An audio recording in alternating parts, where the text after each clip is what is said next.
चलो हम लोग शुरू करते हैं।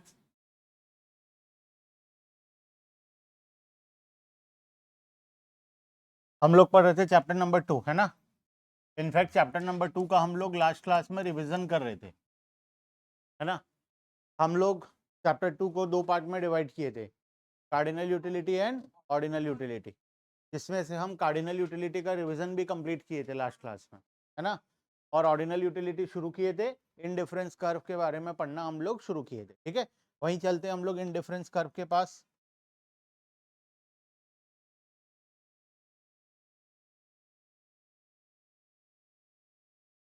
हम पढ़ रहे थे इनडिफरेंस कर्व।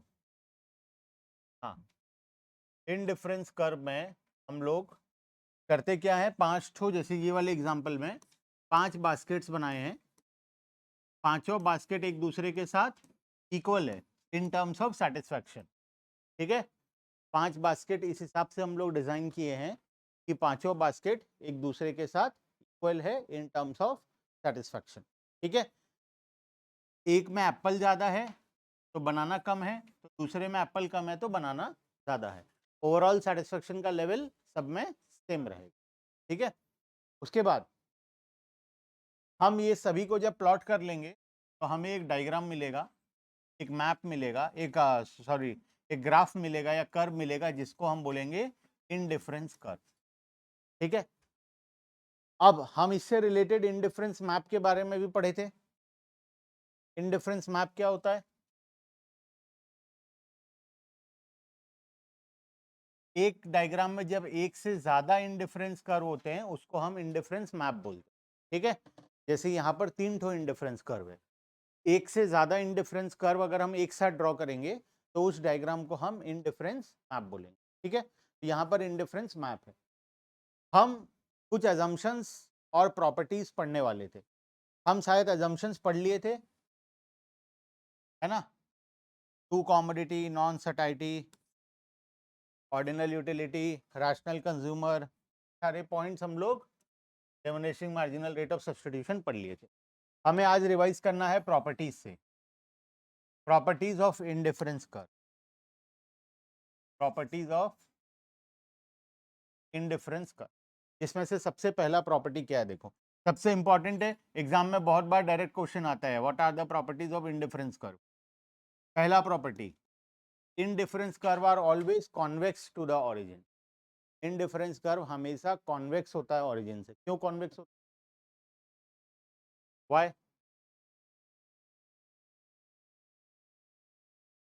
बोलो कॉन्वेक्स होने का रीजन क्या है? चैप्टर 1 में हम एक डायग्राम पढ़े थे जो कॉन्केव होता था। क्यों होता था कॉन्केव?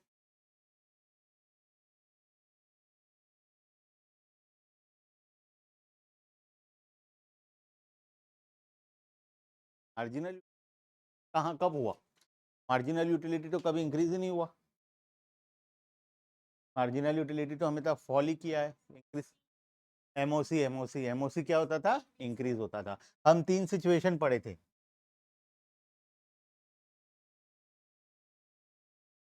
याद नहीं है तुम लोगों को? करवाओगे मेरे को।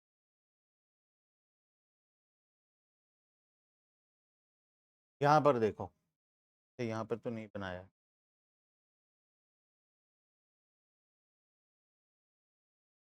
चलो ठीक है, हम लोग चैप्टर 1 का बात करते हैं पहले।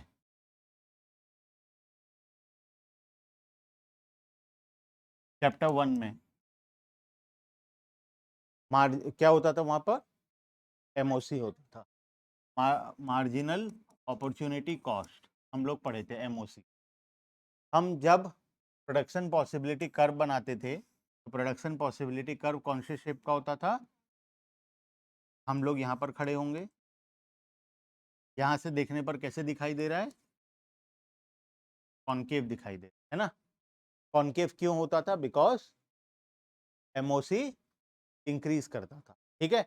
एमओसी इंक्रीजिंग होता था। हम बात किए थे, अगर एमओसी इंक्रीज करेगा तो डायग्राम,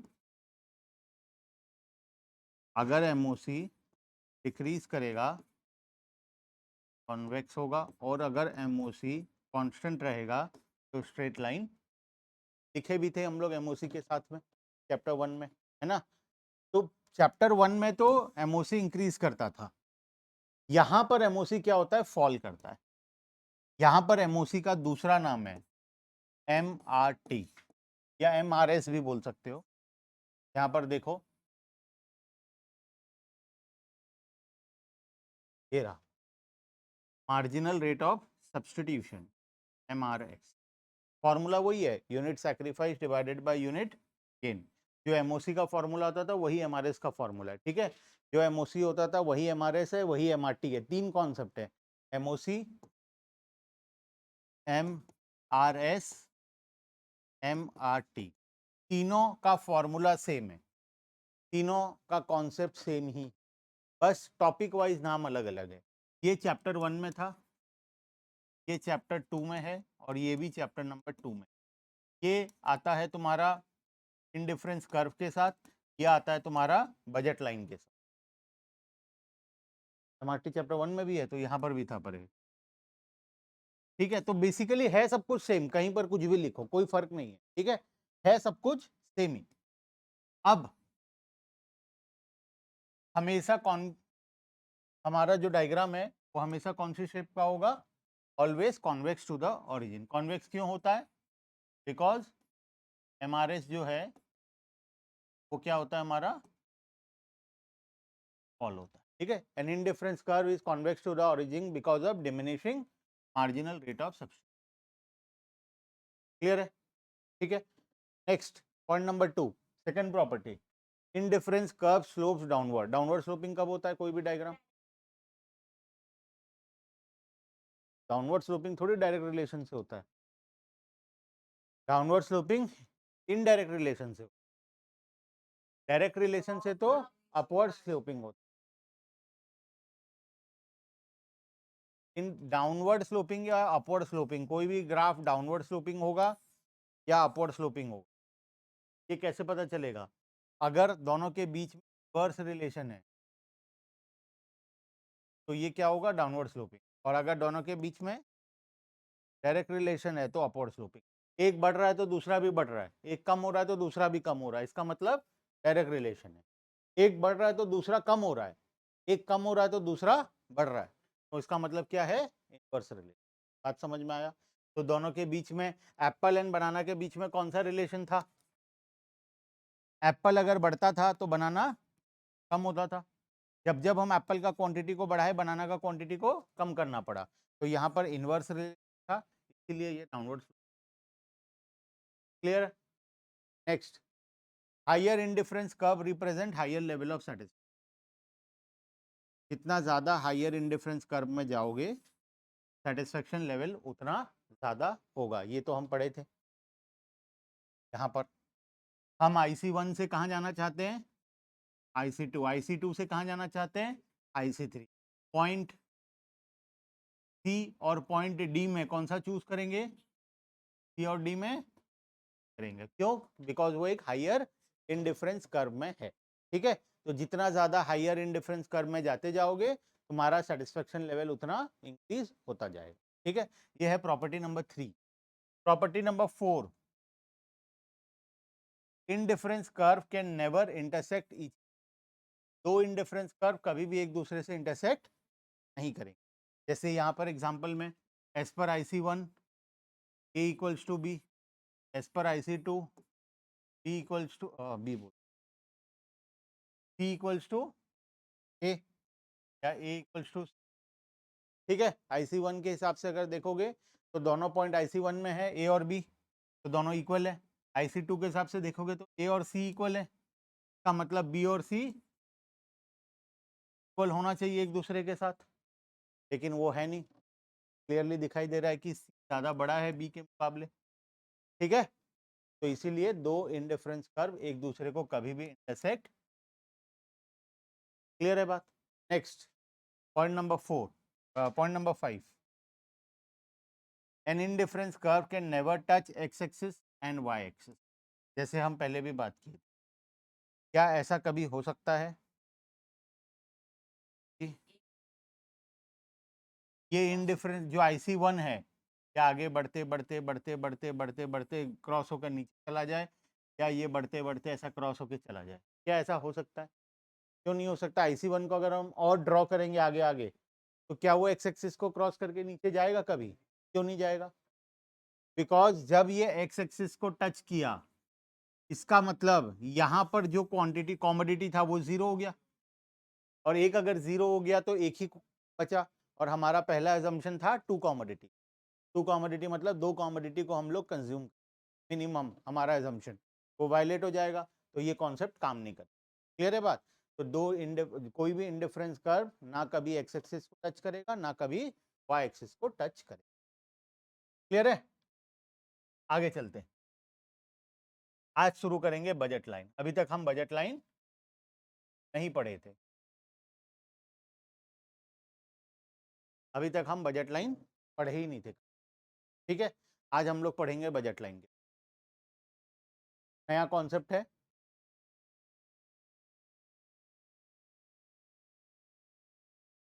देखो, अब मुझे तुम बताना, ये बुक का कॉन्सेप्ट को बाद में आता है, मैं तुम्हें एक नॉर्मल से एग्जांपल पूछ,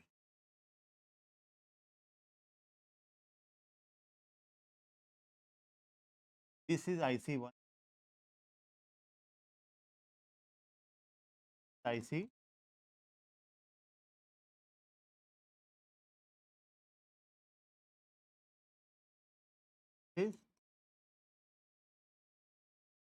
ठीक है। मुझे बताओ तुम्हारा ऑब्जेक्टिव जीवन में क्या होगा? अगर तुम IC1 में हो तो तुम्हारा ऑब्जेक्टिव है कि हम कहाँ जाएं? IC2 में। अगर तुम IC2 में हो तो तुम्हारा ऑब्जेक्टिव क्या है? हम कहाँ जाएं? IC3 में। अगर 3 से ऊपर कोई IC होता तो तुम वहां जाने की कोशिश करते। अच्छा, IC1 से IC2 में जाने के लिए क्या लगेगा? क्या करना पड़ेगा? ऐसा क्या करना पड़ेगा? पैसा बढ़ाएंगे? पैसा बढ़ा, कंजम्पशन क्वांटिटी बढ़ाएंगे? पैसा तो बात की बात है, ठीक है। हमें अगर ज्यादा सेटिस्फेक्शन चाहिए तो हमें ज्यादा क्वांटिटी कंज्यूम करना पड़ेगा। मतलब अगर हम IC1 में एप्पल एंड बनाना का कॉम्बिनेशन बना रहे थे, एक एप्पल 15 बनाना या जो भी कॉम्बिनेशन बना रहे थे, तो हमें IC2 में अगर जाना है तो हमें दोनों का क्वांटिटी को इंक्रीज करना पड़ेगा, एप्पल एंड बनाना दोनों को इंक्रीज करना पड़ेगा, तभी हम IC2 में पहुंचेंगे। IC3 में जाना है तो और ज्यादा क्वांटिटी बढ़ाना पड़ेगा, है ना। तो क्वांटिटी तो हम बढ़ा लेंगे, तो ऐसे क्वांटिटी बढ़ा बढ़ाकर हम IC1 से 2, 2 से 4, 4 से 5, 5 से 6, ऐसे तो ऊपर हर कोई चला जाएगा। फिर क्यों नहीं जा पा रहे हैं हम? क्योंकि एप्पल्स एंड बनानास खरीदने में पैसा भी तो लगेगा, और उतना पैसा पॉकेट में होना भी चाहिए। तो हमें यहाँ पर रोकने वाला कौन है? हमारा बजट, हमारा पॉकेट में कितना पैसा है। अदरवाइज मैं तो 500 एप्पल और 5000 बनाना कंज्यूम करूंगा तो मैं IC100 में पहुंच जाऊंगा, है ना। पहुंच सकता हूँ IC100 में।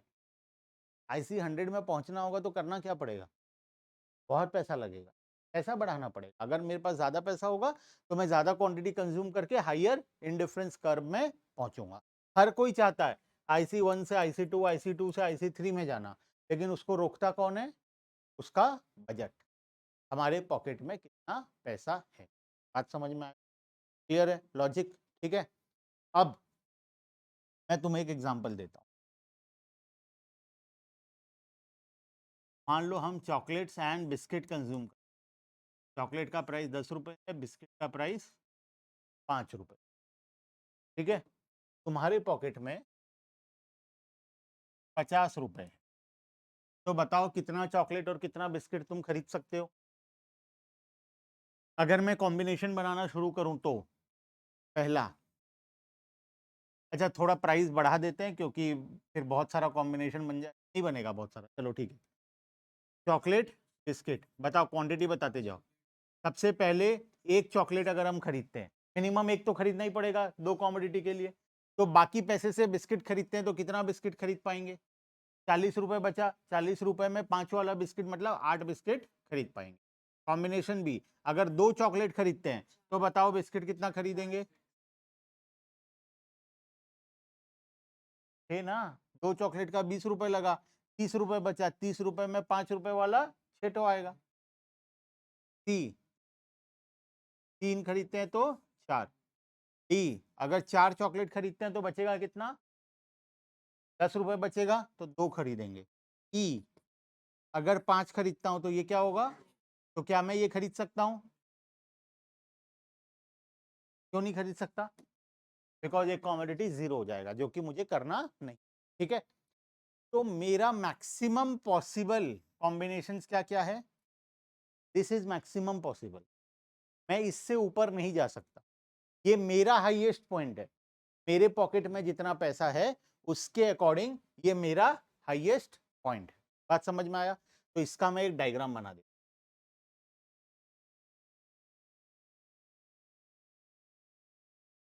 चॉकलेट,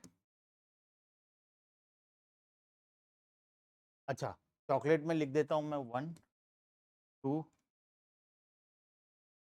और यहाँ 2 2 का बना देता हूँ 2 4। अगर मैं सारे पॉइंट्स को प्लॉट करूं तो पहला पॉइंट 1 चॉकलेट और 8 बिस्किट, 2 चॉकलेट और 6 और 4 और 4 और अगर मैं सभी को ज्वाइन करूं, एक मुझे क्या मिल जाएगा यहाँ पर, स्ट्रेट लाइन मिल जाएगा, है ना, ठीक है, एक स्ट्रेट लाइन मिल जाएगा। मैं एक बार एक सिंप्लिसिटी के लिए तुम्हें बताऊंगा क्यों ऐसा कर रहा हूं, एक बार इसको ज्वाइन कर देता हूं, ठीक है, फॉर सिंप्लिसिटी को ज्वाइन कर, क्लियर है बात।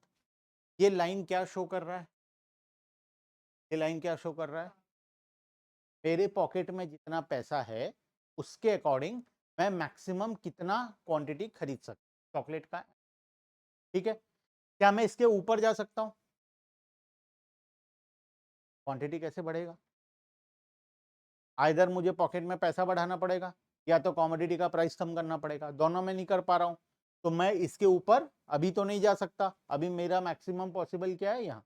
अच्छा क्या मैं यहाँ रुक सकता हूँ, रुक सकता हूँ, सेविंग्स हो जाएगा, ठीक है, तो मुझे यहाँ रुकना नहीं है क्योंकि मुझे क्या चाहिए, मैक्सिमम सेटिस्फेक्शन, मैक्सिमम सेटिस्फेक्शन तो ज्यादा क्वांटिटी कंज्यूम करके आएगा, तो मैं चाहता हूँ ज्यादा से ज्यादा मजा करना, ठीक है, और वो मजा के लिए मैं पूरा 50 रुपए खर्च करना चाहता हूँ, उसके लिए मेरा मैक्सिमम पॉसिबल कॉम्बिनेशन का क्या है, ये ब्लू लाइन के ऊपर जो पॉइंट है वो है, ठीक है, मैं इसके ऊपर नहीं जा सकता, क्लियर है बात।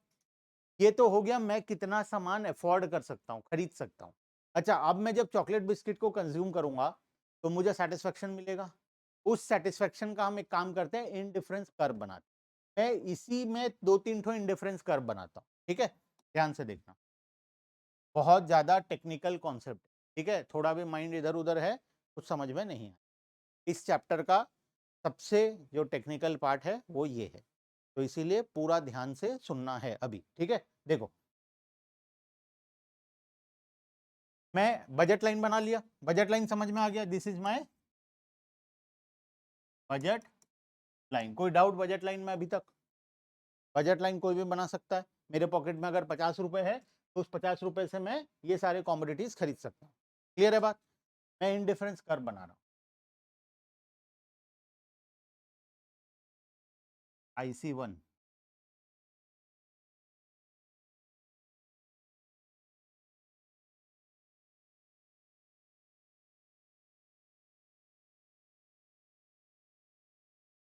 तुम मुझे बताओ मैं करना क्या चाहता हूँ, मेरा ऑब्जेक्टिव क्या है,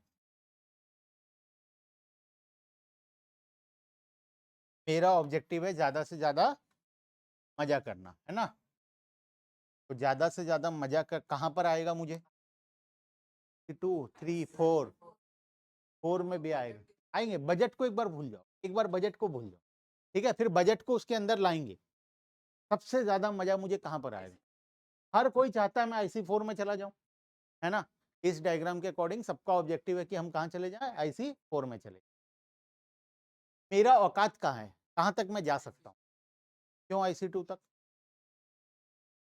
बजट लाइन के ऊपर मैं जा नहीं सकता, तो अगर मैं कोई भी पॉइंट IC3 या IC4 में लूं, कोई भी पॉइंट तो क्या मैं यहाँ तक अचीव कर सकता हूँ विथ प्रोवाइडेड कि मेरे पॉकेट में 50 रुपए है और चॉकलेट का प्राइस कितना 10 रुपए और बिस्किट का प्राइस 5 रुपए। दिस इज कांस्टेंट, मैं इसको चेंज नहीं कर सकता। ठीक है, तो क्या बताऊं, मैं क्या IC3-4 में जा सकता हूं?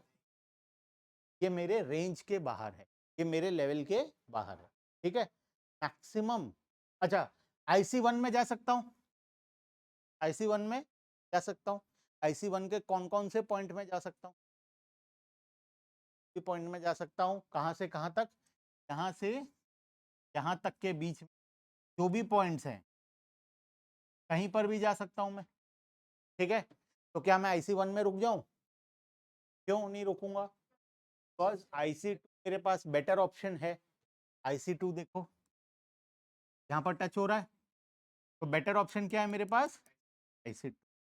तो मैं कहाँ जाऊंगा? IC2। तुम्हारा ऑब्जेक्टिव क्या है?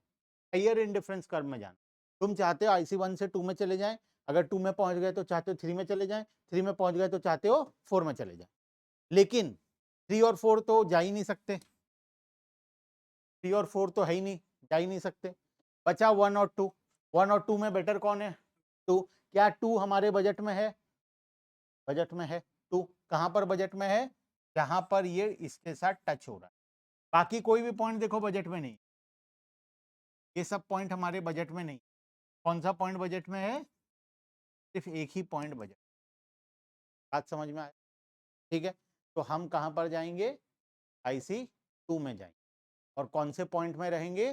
जो पॉइंट बजट लाइन के साथ टच कर रहा है, जो पॉइंट बजट लाइन के साथ टच कर रहा है उस पॉइंट पर हम लोग रहना चाहेंगे।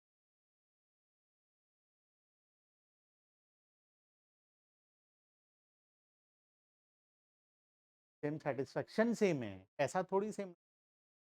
सेटिस्फेक्शन सेम है, IC2 में सेटिस्फेक्शन सेम आएगा, लेकिन पैसा थोड़ी सेम लग रहा है, पैसा तो यहाँ पर ज्यादा लग जाएगा। ये पॉइंट का मतलब क्या है? 4 ठो चॉकलेट और 2 ठो बिस्किट।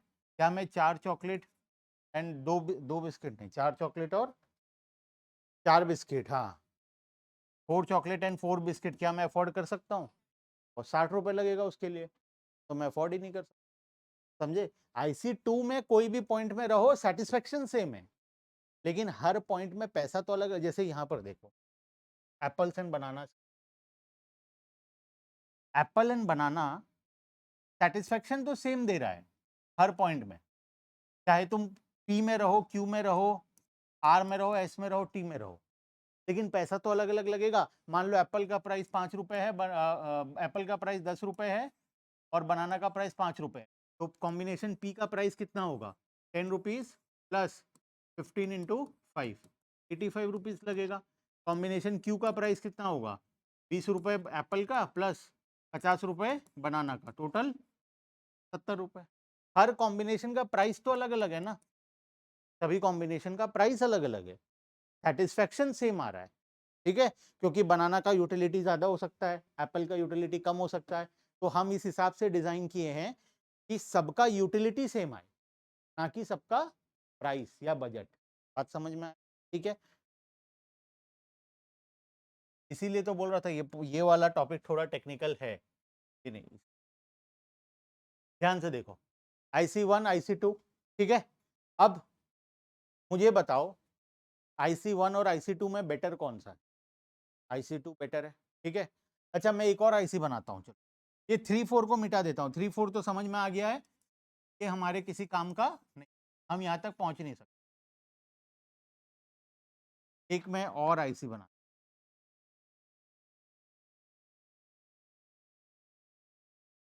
IC0 नाम दे दे, ठीक है। बताओ अब कौन सा बेटर है? IC0, 1 और 2? अभी भी IC2 बेटर है, ठीक है। तो कौन सा में रहना चाहोगे तुम? एक और बनाता हूँ,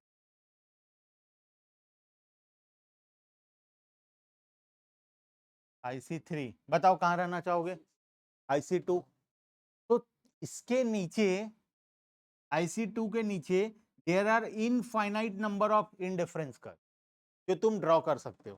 कर सकते हो ड्रॉ, ड्रॉ करने में क्या जा रहा है? हजारों लाइन ड्रॉ कर देंगे, ठीक है।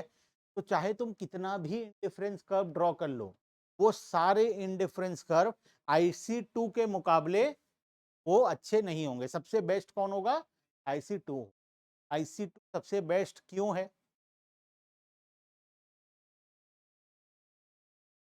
अच्छा चलो डायग्राम को थोड़ा चेंज, ध्यान से देखना, ठीक है? पहले बता रहा हूं। और बजट लाइन ये IC1, IC, बताओ कौन सा बेटर है? अगर मैं बीच में एक और बना दूं तो अभी भी IC2। अच्छा, क्या मैं IC2 के ऊपर कोई लाइन ड्रॉ कर सकता हूं? कर सकता हूं। अब बेटर कौन है?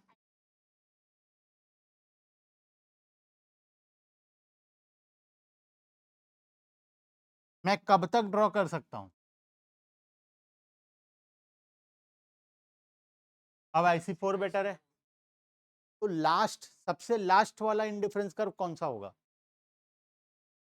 वेरी गुड, जो एक पॉइंट में टच करे, जो बजट लाइन को एक, देखो यहां पर देखो 2 पॉइंट से टच कर रहा है ना, 2 पॉइंट से टच कर रहा है, तो इससे भी बेटर इंडिफरेंस कर्व है।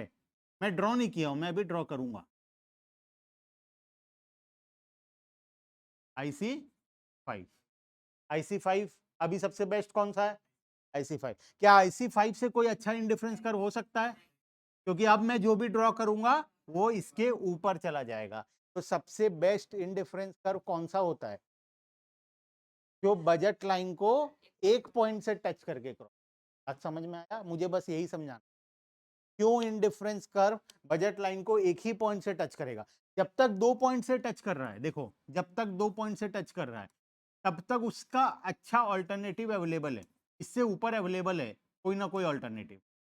लेकिन जब एक पॉइंट से टच किया के बाद और कोई ऑल्टरनेटिव अवेलेबल, बात समझ में? तो सबसे बेस्ट इंडिफरेंस कर्व कौन सा होता है? जो बजट लाइन को एक पॉइंट से टच करके जाए। और कभी भी कोई कर्व अगर किसी लाइन को एक पॉइंट से टच करके जाता है तो उसको मैथ्स में क्या बोलते हैं? बचपन का याद करो, सर्कल होता था, एक लाइन यहां से ऐसे टच करके टेंजेंट बोलते थे, याद है? तो जब बजट लाइन इनडिफरेंस कर्व के साथ टेंजेंट होगा तब हमारा सबसे बेस्ट कॉम्बिनेशन बने। बात समझ में आया? यही इक्विलिब्रियम का, दिस इज इक्विलिब्रियम कंडीशन। ठीक है, लॉजिक समझ में आ गया क्यों एक पॉइंट से टच होना चाहिए? हमारा ऑब्जेक्टिव हमेशा हायर इंडिफरेंस कर्व में जाना है, लेकिन वो जो हायर इंडिफरेंस कर्व है वो हमारे बजट में भी होना चाहिए। तो कौन सा ऐसा पॉइंट होगा जो सबसे हाईएस्ट भी होगा और बजट में भी होगा? वो जब टेंजेंट होगा। बात समझ में आया? ठीक है, तो indifference curve must tangent to budget. ठीक है, this is your condition for equilibrium. Ordinal utility में क्या कंडीशन था इक्विलिब्रियम का? ऑर्डिनल में सिंगल कमोडिटी में क्या कंडीशन था इक्विलिब्रियम? कंज्यूमर इक्विलिब्रियम का marginal utility must be equal to price of the commodity, MU equals to price, याद करो। और MU मस्ट फॉल्स, दो कंडीशन था, MU फॉल करना चाहिए और MU प्राइस के साथ इक्वल होना चाहिए।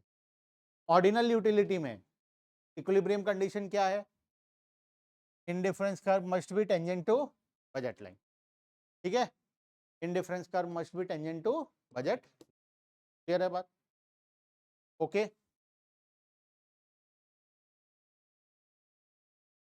एक काम, एक बजट लाइन में, this is my budget line. ठीक है, ये क्या है? मेरा बजट लाइन। अब बजट लाइन को मैं बहुत सारा इंडिफरेंस कर बना रहा हूँ, IC1, 2,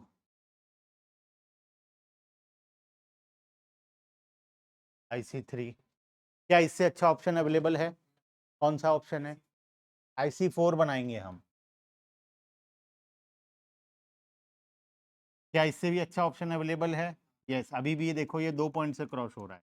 तो जब तक ये अब डायग्राम छोड़ो,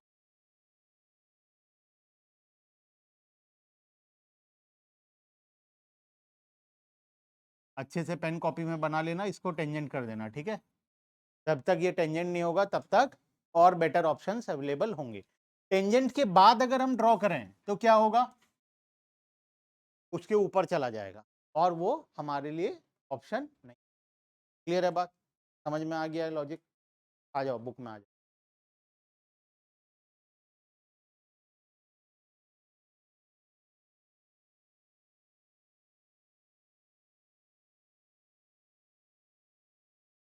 पढ़ो बजट लाइन, एक बार पढ़ो तो क्या होता है budget line.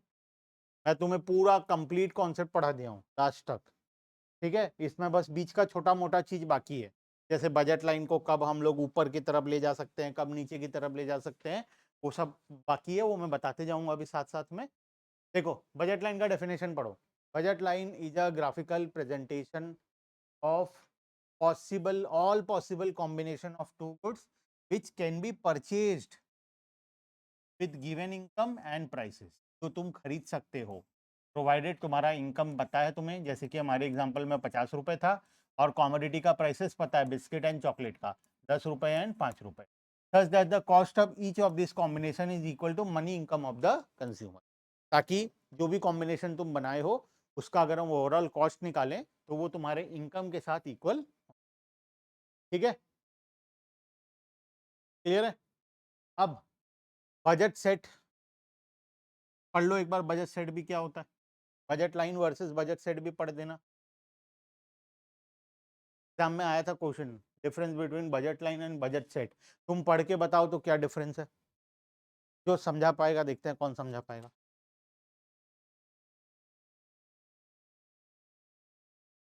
Difference between budget line and budget set पढ़ लो, समझ लो पहले 2 मिनट।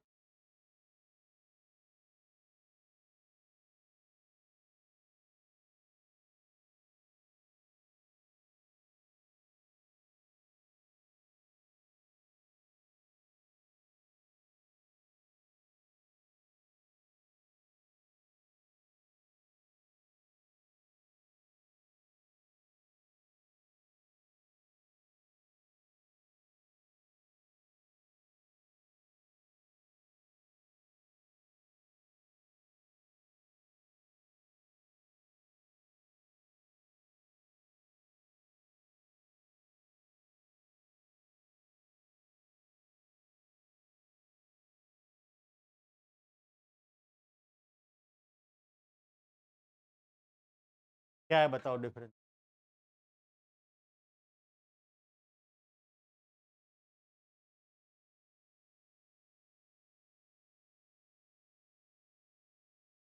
बजट लाइन किसको बोलते हैं?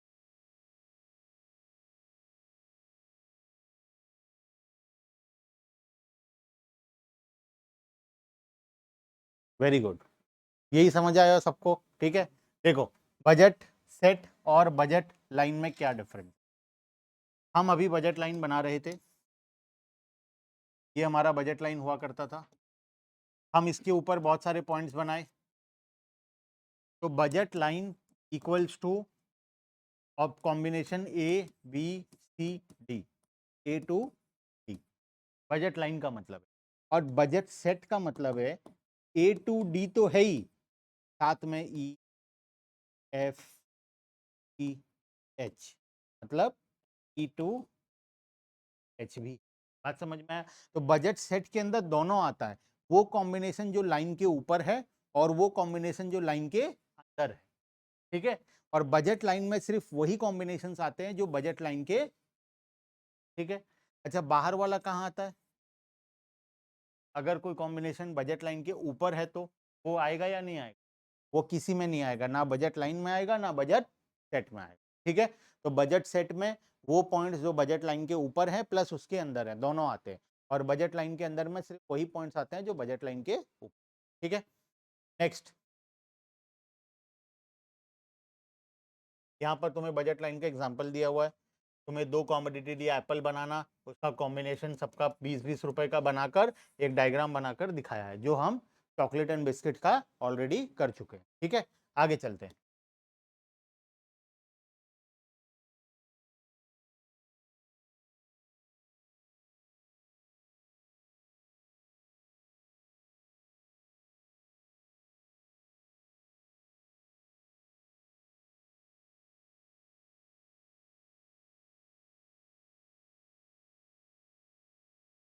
ठीक है, आओ बाकी आगे पॉइंट, कुछ इंपॉर्टेंट पॉइंट्स दिया हुआ है यहाँ पर, 4 important points about budget line. पढ़ो तो पहला point, budget line A B slopes downward. Budget line downward sloping होता है।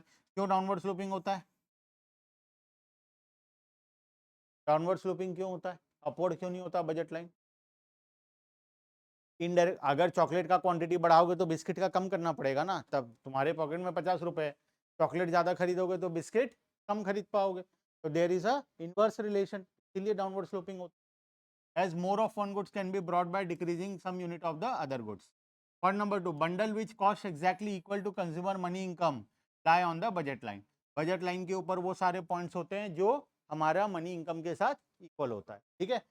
Bundle which cost less than consumer money income, मतलब जो बंडल 50 रुपए से कम वाला है वो बजट लाइन के अंदर होगा, ठीक है। और point number 4, bundle which cost more than consumer money income are not available in which are not available to consumer as lie outside the budget line. जो हमारे मनी इनकम से ज्यादा का होगा वो हमारे बजट लाइन के बाहर होगा। सिंपल सा लॉजिक है, ठीक है। आगे चलते हैं। ये तो फॉर्मूला दिया बजट लाइन का, एग्जाम में कभी कभार फॉर्मूला पूछता है, ये लिखना, ये एग्जाम पॉइंट ऑफ व्यू से, ठीक है, एग्जाम पॉइंट ऑफ व्यू से बजट लाइन का फॉर्मूला है, ठीक है, को एग्जाम में लिखना पड़ेगा, कभी कभार पूछता है। बजट लाइन के ऊपर 6 मार्क का क्वेश्चन आ जाए, तो पहला तो बजट लाइन को डिफाइन करोगे 1 मार्क, फिर एक एग्जाम्पल, मतलब जो टेबल हम लोग पढ़े, टेबल के साथ डायग्राम बनाओगे, उसका 2 मार्क 3 मार्क मिलेगा, इंपॉर्टेंट पॉइंट्स 2 मार्क का, और फॉर्मूला एक से करके 6 मार्क मिले, ठीक है। आगे चलते हैं, ग्रुप ऑफ बजट लाइन बाद में आते, शिफ्ट इन बजट लाइन में आओ। अगर मुझे बजट लाइन को ऊपर लेकर जाना है, ये मेरा बजट था, अगर मुझे ऊपर जाना है तो क्या करना पड़ेगा? या तो पॉकेट में पैसा बढ़ाना पड़ेगा, पहले मेरे पास 50 रुपए था, कहीं से और 20 रुपए ले आऊंगा तो 70 रुपीज हो जाएगा, तो उसके अकॉर्डिंग बनाऊंगा। या फिर क्या करना पड़ेगा, कॉमोडिटी का प्राइस डिक्रीज करेंगे। अच्छा, सिर्फ चॉकलेट का प्राइस डिक्रीज कर दूं चलेगा? दोनों का करना पड़ेगा, ठीक है। चॉकलेट का जितना रिड्यूस करेंगे बिस्किट का भी रिड्यूस करना, इसी रेशियो के। बात समझ में आया? तो आइदर दोनों का प्राइस रिड्यूस करेंगे, आइदर फॉल इन प्राइस और इनकम को इंक्रीज करेंगे, तभी हम कहां पहुंच पाएंगे? ऊपर की तरफ पहुंच पाएंगे, न्यू बजट लाइन जो पहले वाले से ऊपर होगा। नीचे जाना है तो प्राइस को बढ़ा दो और इनकम को कर दो, ठीक है। प्राइस किसका? बोथ कॉमोडिटी, और इसका भी both, in equal ratio, equal ratio में होगा तभी ये डिस्टेंस इक्वल होगा, अदरवाइज ये डिस्टेंस इक्वल नहीं होगा। बात समझ में आया? चलो नेक्स्ट। अच्छा, अगर एक का प्राइस इंक्रीज होता है तो, और एक कांस्टेंट रहता है तो शिफ्ट नहीं होगा, रोटेट होगा। याद करो जो हम लोग वहां पर पढ़ते थे प्रोडक्शन पॉसिबिलिटी में, याद है? शिफ्ट इन पीपीसी और रोटेशन ऑफ पीपीसी, सेम चीज। शिफ्ट इन बजट लाइन, ये शिफ्ट है। शिफ्ट कब होता है? जब दोनों पॉइंट ऊपर या दोनों पॉइंट नीचे जाए, उसको शिफ्ट होना बोलते हैं। और रोटेट होने का मतलब एक कांस्टेंट है, सिर्फ दूसरा साइड से घूम रहा है। जैसे नेक्स्ट एग्जांपल में ये रहा रोटेशन, ए कांस्टेंट है, ई वाला पॉइंट ऊपर की तरफ गया या नीचे की तरफ गया, तो उससे हमारा क्या होगा? रोटेशन, ठीक है। इजी है, पीपीसी के साथ पूरा सेम है, जो पीपीसी में पढ़े थे, पूरा सेम कॉन्सेप्ट है, ठीक है। पढ़ लो एक बार, दोनों पॉइंट, ये वाला शिफ्ट इन बजट लाइन कब शिफ्ट होगा, और दूसरा रोटेशन कब कब होगा। पढ़ो फटाफट।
वाह,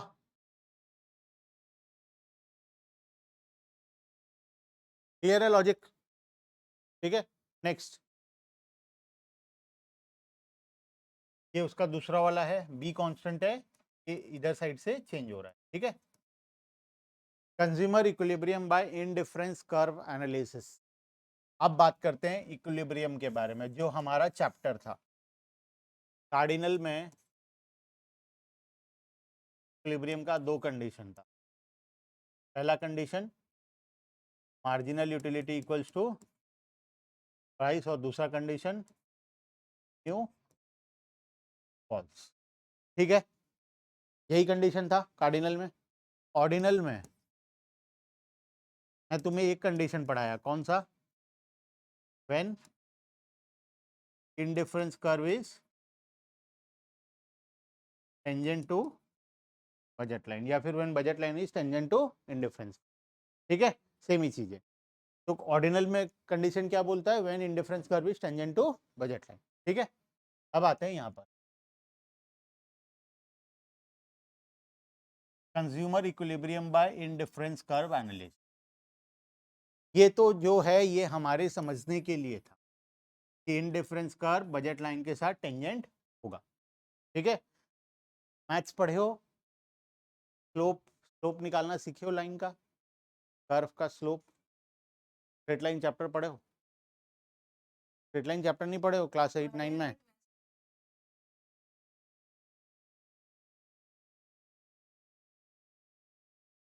y2 minus y1 divided by x2 minus x1, याद आ रहा है? वो क्या होता था, किस चीज का फॉर्मूला था?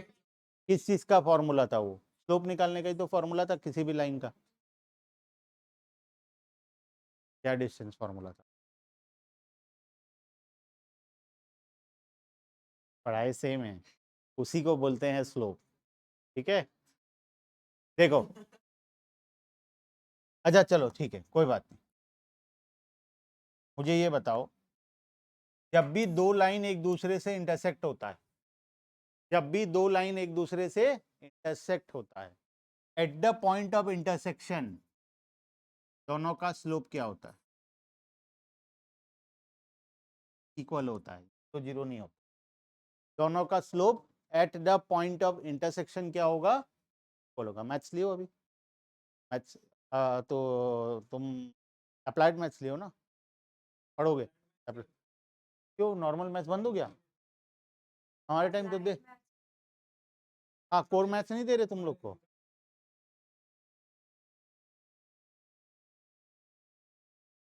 2 साल पहले, 2 साल पहले ऑप्शन देते थे कॉमर्स वालों को, core maths and applied maths.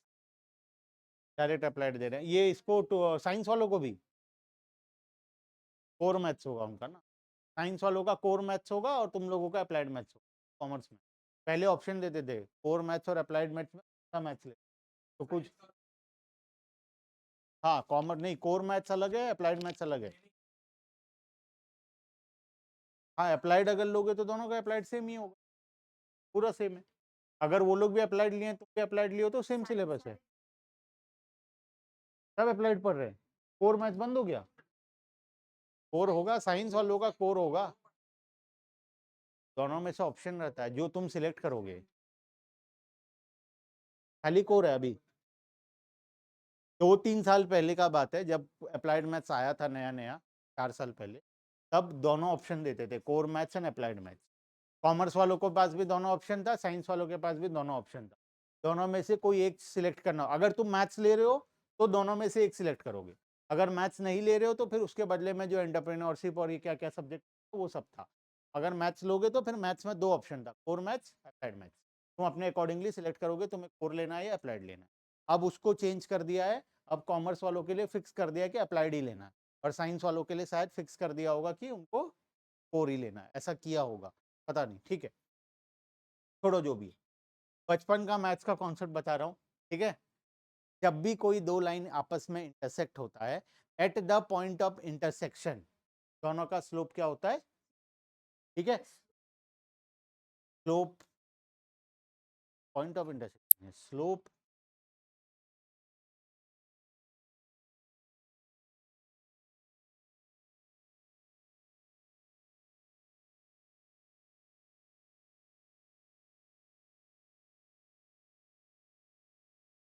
हाँ हाँ,